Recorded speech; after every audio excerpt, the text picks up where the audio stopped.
Hola, ¿cómo están? Vamos a desarrollar en esta clase una serie de conceptos importantes dentro del paradigma de la programación orientada a objeto.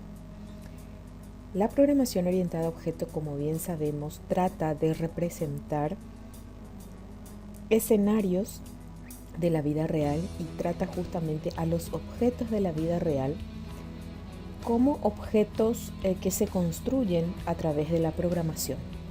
Debido a eso es que un objeto es súper reutilizable, puede ser agrupable según sus características y generalidades en lo que conocemos nosotros como clases, ¿sí?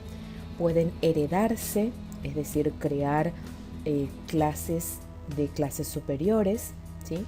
Y todo lo que ya hemos desarrollado a lo largo del módulo. Ahora bien, estos objetos que están inmersos en el mundo real pueden sufrir cambios, ¿sí? Cambios de conducta, cambios de comportamientos, lo que nosotros conocimos como propiedades, métodos hasta ahora, ¿sí? Y incluso el polimorfismo que habíamos visto, que un objeto puede comportarse de distintas maneras en distintas situaciones.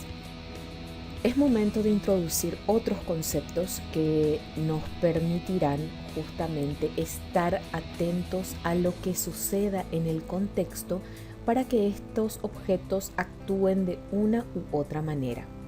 Estos son los eventos. Los eventos pueden ser de tipo fuente y de tipo oyente. Una fuente es aquel que justamente provoca el evento.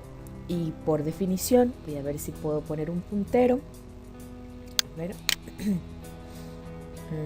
Aquí está. Por definición, un evento es un desencadenante de la o las acciones. En tanto que el evento de tipo oyente, o más bien un objeto que está a la escucha, o objeto oyente, es el que está justamente presto, pendiente de que algo suceda para realizar una u otra acción. Existen entonces tres factores en esta situación, en este escenario de la programación orientada a objeto. Quien desencadena la acción, que es el objeto de tipo evento, ¿sí? Quien desencadena también la acción, pero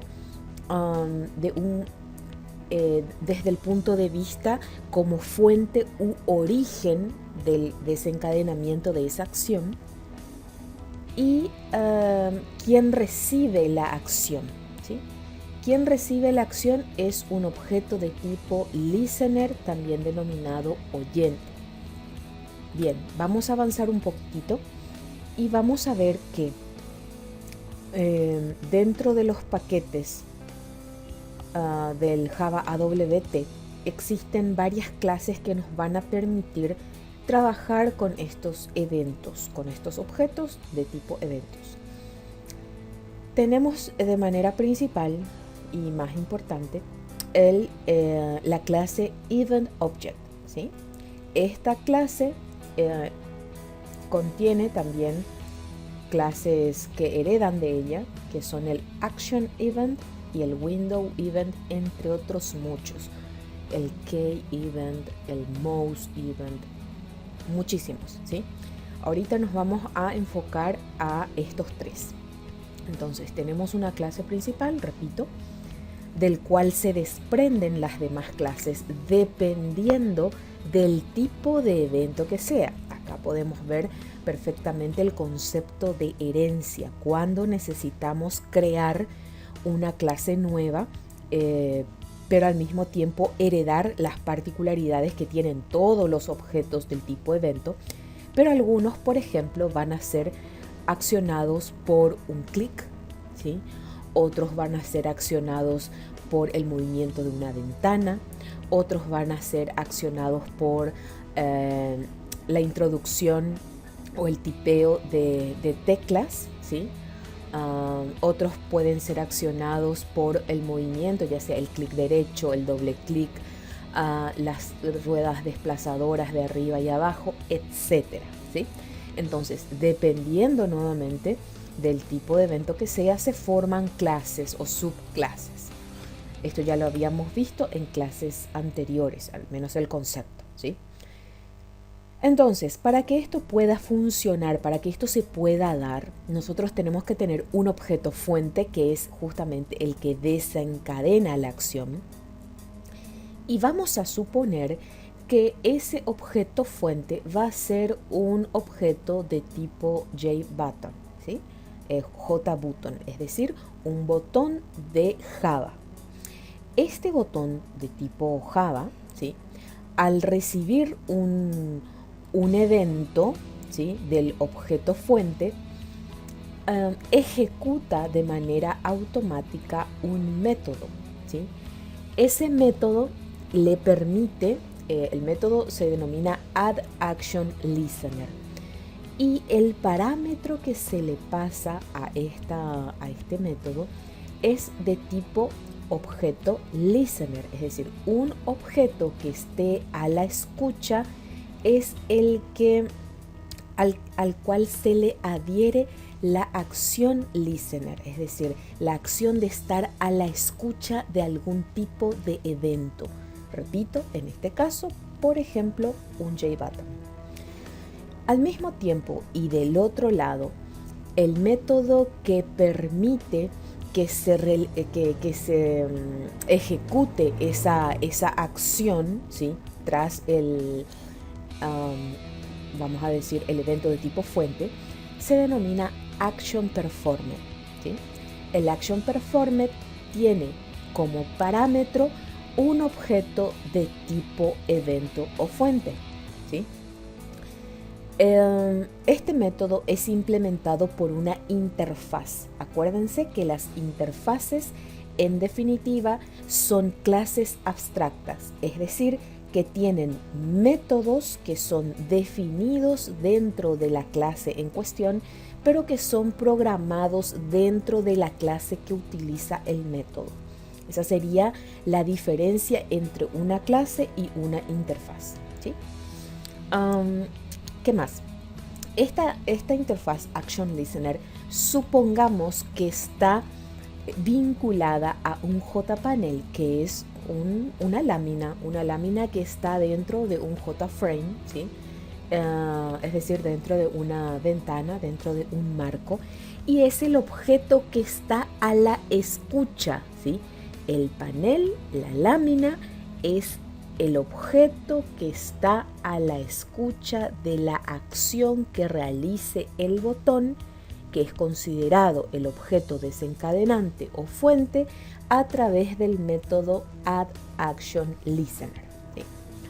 Esto lo vamos a entender mejor cuando lo llevemos a la práctica, pero es muy bueno conocer los fundamentos teóricos que sustentan justamente la utilización tanto de las clases, de los métodos, de las interfaces, etc. Bien, como yo les decía, existen distintos eventos, distintos tipos de eventos dependiendo del objeto que esté a la escucha. Una de ellas es el Windows Listener. Esta interfaz, que es una clase abstracta, tiene varios métodos, 1, 2, 3, 4, 5, 6, 7 métodos. Es la cantidad predefinida de los métodos que componen o que tienen que ser implementados de manera obligatoria cada vez que se utiliza el Windows Listener. Después vamos a ver que existen otras clases adaptadoras que reducen la cantidad de métodos para no tener tanta línea de código, en definitiva. Bueno, pero veamos primero el Windows Listener. Cuando tenemos un Windows Listener, implementamos los métodos Windows Activate, sería cuando se activa la ventana y necesita como parámetro un objeto de tipo Window Event, ¿sí? Todos ellos necesitan parámetros de tipo Window Event, ¿sí? También tenemos el siguiente método, que es Windows Closed, cuando se cerró la ventana. ¿Qué hacemos cuando se cerró? ¿Qué hacemos cuando se activa? ¿Qué hacemos cuando se cierra?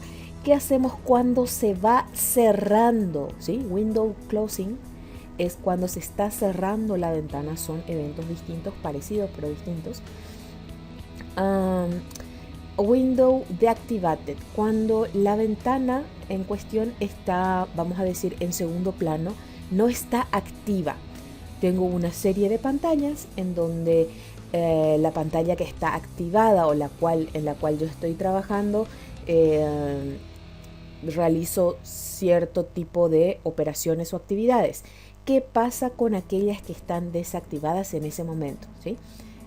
Para ese ejemplo, utilizamos este método. Después tenemos The Iconifit, el window de Iconifit. El Iconifit serían cuando está minimizado o no minimizada nuestra ventana. También le podemos decir a través de estos métodos que se va a realizar, ¿sí? Y por último es el Window Opened, cuando se está abriendo también la ventana. Entonces, estos serían los métodos de nuestra interfaz Windows Listener. Les hablaba recién yo de las clases adaptadoras. Estas clases adaptadoras permiten reducir la cantidad de métodos que se utilizan en las interfaces, ¿sí? Por ejemplo, como nosotros veíamos en el anterior, ¿sí? Acá voy a contar otra vez porque no me acuerdo nunca, son 7, ¿sí? Los métodos que tenemos dentro del Windows Listener, pero dentro del Windows Adapter, que es una clase, tenemos el Windows Focus Listener, el Windows State Listener, el Event Listener y el Windows Listener, ¿sí? Son interfaces que nos van a permitir, repito, reducir la cantidad de métodos a implementar. Ya para darles un anticipo de otras clases adaptadoras, están el Key Adapter, que tiene que ver con lo que sea teclado, ¿sí? Introducción de métodos abreviados, de caracteres, ¿sí? Y el Mouse Adapter, que todo lo que sea eventos con el mouse, como su nombre mismo lo indica, podemos programar lo que se va a hacer cuando hacemos un clic simple, un clic derecho, un doble clic, cuando subimos las ruedas del mouse, cuando bajamos las ruedas del mouse, etc. ¿Cómo controlar el estado de una ventana? Bien, para eso justamente tenemos una interfaz que es el Windows State Listener. Es la interfaz o en la clase abstracta que está a la escucha del estado de la ventana. ¿Cuál es el método que nos permite conocer el estado de una ventana? El Windows State Changer. Sería como el estado o el cambio de estado que se está suscitando dentro de una ventana. Y también fíjense de que necesita un parámetro de tipo Window Event. Por otra parte, el Window Event, ¿sí? Tiene dos métodos muy útiles, digo bien, que son el Get New State, ¿sí? Y el Get Old State. Es decir, podemos obtener el nuevo estado de la ventana y compararlo con el viejo estado de la ventana. Si no ha existido alguna variación, evidentemente que el estado de nuestra ventana o el valor que queremos corroborar tampoco va a cambiar. Sin embargo, si existe algún tipo de variación, obviamente que se va a dar pie al análisis de qué fue lo que cambió en el estado de las ventanas. Seguimos un poco más y hablamos sobre los eventos del teclado, que están regidas por la clase KeyAdapter, y después tenemos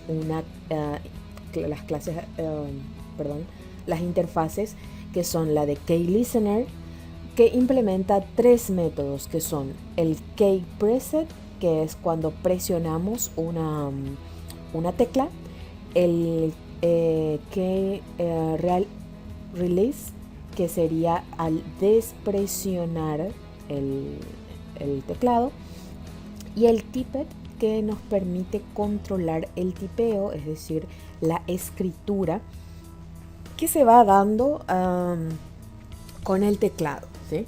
Entonces hace una diferencia súper interesante de cuando presionamos una tecla, cuando la despresionamos y cuando empezamos a tipear o a escribir. Después tenemos los del mouse, ¿sí? Tenemos la clase Mouse Adapter, que tiene una interfaz que se denomina Mouse Listener. El Mouse Listener tiene 5 métodos, pero sabemos que también tiene una clase adaptadora, que sería el Mouse Adapter. Acá está, una clase adaptadora que permite reducir la cantidad de métodos, ¿sí? Pero esta interfaz en definitiva implementa estas 5, que son el Mouse Clicked, el Entered, sería como la entrada, la salida, el clic. Olvidé, no mencioné esto. El preset del mouse es cuando presionamos el mouse y lo arrastramos. No hacemos algún movimiento, ¿sí?, sin dejar de presionar el clic del mouse o el botón del mouse. Y el release, cuando a ver, en castellano sería como dejar de utilizarlo, ¿sí? Eventos del foco. El evento del foco, el foco se refiere a la acción de quién está activado. Está activada la ventana, está activada un campo de texto, está activado un radio button, está activado un check. ¿Quién es el que tiene el foco? En otras palabras, el foco significa el titileo del clic, ¿sí? Cuando nosotros activamos una ventana, sabemos que cambia de color la barra de título, por ejemplo, ¿sí? Cuando no, está medio apagadita. Cuando le clicamos, eso se enciende en un color distinto, ¿sí? Eso es el foco. El Focus Adapter, ¿sí?, tiene una interfaz que se denomina Focus Listener, ¿sí?, y tiene 2 métodos que nos permite saber quién gana el foco y quién pierde el foco. Esto es con mayúscula, ¿sí? Quién gana y quién pierde el foco, y tiene un objeto, recibe como parámetro un objeto de tipo Focus Event. Repito que esto va a ser mucho más práctico cuando lo llevemos a un ejercicio. Por último, vamos a hablar acerca de los layouts, que son las disposiciones que maneja Java. Una ventana dentro de Java tiene una disposición predeterminada o predefinida, o por defecto, como queramos decirlo, de tipo Flow Layout. Esta disposición permite que cada vez que vayamos construyendo un objeto se vaya reflejando de arriba a abajo, ¿sí?, por lo general lado izquierdo, y se van creando todos los objetos que vayamos repito, se van visualizando todos los objetos que vayamos creando. Ahora, si nosotros quisiéramos disponer de una manera distinta, para que se vea distinta la pantalla de nuestro Java, de nuestra ventana Java, utilizaríamos la disposición de tipo Border Layout, que nos permite dividir de esta manera nuestra ventana y tener orientaciones norte, sur, este, oeste y centro, ¿sí? Y por último tenemos la disposición de tipo Grid Layout, que nos permite dividir disponer, ¿sí?, nuestra ventana en una manera de grillas, ¿sí?, pudiendo construir la cantidad de filas y columnas que nosotros deseemos para que se visualice dentro de la pantalla. ¿Quiénes son estas clases? O sea, ¿De dónde provienen? De la clase o del paquete, perdón, Java AWT. Esta J tiene que ser minúscula, ¿sí? Java AWT, en donde tenemos las tres clases y que tienen una cadena de herencia en donde container es la clase que permite configurar la disposición. Eso sería como que el método setLayout. El setLayout de tipo border layout, grid layout, no hace falta poner el flow layout porque es por defecto, pero si ponemos no va a estar mal. Hasta ahora todo lo que hemos hecho ha tomado la configuración de tipo flow layout. Bien, hasta aquí entonces la clase de hoy y vamos a seguir en la siguiente con un ejemplo práctico.